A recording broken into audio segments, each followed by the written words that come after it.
Have you ever pondered the stringent policies of North Korea, the nation known to have the world's largest prison?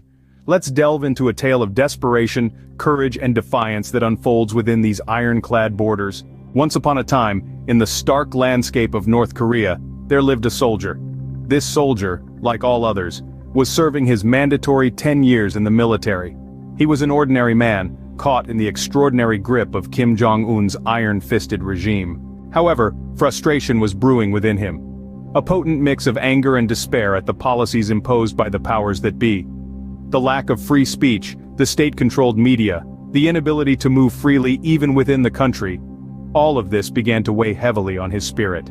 The tipping point came when he learned about the 2-year-old child who was sentenced to imprisonment simply because a Bible was found in his possession. The soldier, who had never questioned the regime's stance on religion, suddenly found himself questioning everything. He realized that his country, the place he was bound to protect, was the very place that was suffocating him. And so he decided to take the biggest risk of his life, to escape. To leave North Korea, a country where leaving without permission was considered an act of betrayal, punishable by imprisonment, or even death. With a heavy heart and a jeep as his only companion, he sped towards the border. He knew the risks, he knew he might not survive, but the hope of freedom was too powerful to ignore. So, what happened next? Was he successful in his daring escape, or did he succumb to the ruthless regime? That's a tale for another day. To summarize, the soldier's story is a chilling reminder of the harsh reality in North Korea. It highlights the absence of basic human rights, the brutality of the regime, and the desperate measures individuals are forced to take in their quest for freedom. It is a testament to the indomitable human spirit that refuses to be caged, no matter the cost. Remember, North Korea isn't just a country with a unique political landscape. It is a place where every man, woman, and child is fighting their own battle for survival, for freedom, for a chance to live a life that isn't dictated by fear. This is the story of North Korea, a nation where every breath is a rebellion, every step a defiance, and every heartbeat a silent plea for change. It is a place where the will to live is stronger than the fear of death, and the desire for freedom is mightier than the... In 2015, I visited North Korea, and in 2016, I was arrested when accused of removing a government propaganda poster from my hotel room. For this allegation, I was sentenced to 15 years of imprisonment. However, just a year later, I fell into a coma inside a North Korean prison camp and was sent back to the United States. Within a few days of returning to the US, I succumbed to the injuries sustained during my time in North Korea. The treatment I received in North Korea remains unknown to date. As a result of all this, North Korea is considered a vast jail where people live as slaves even when supposedly free. This is why North Koreans continually attempt to escape, but it is not easy in any way.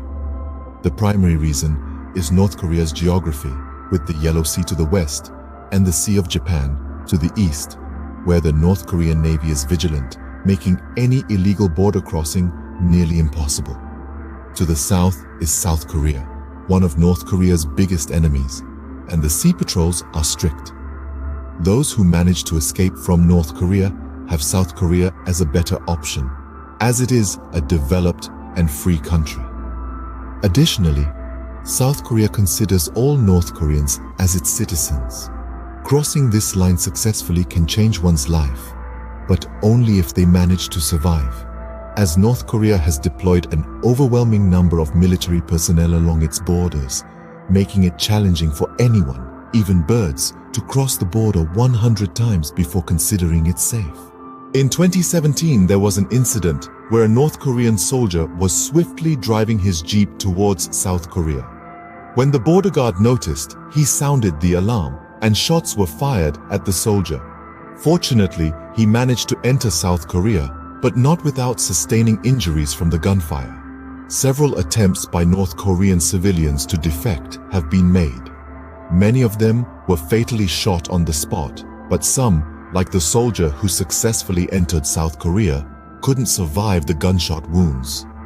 Directly fleeing from North Korea to South Korea is like inviting death, because along this border, North Korea has deployed around 750,000 soldiers, barbed wire fences, and landmines.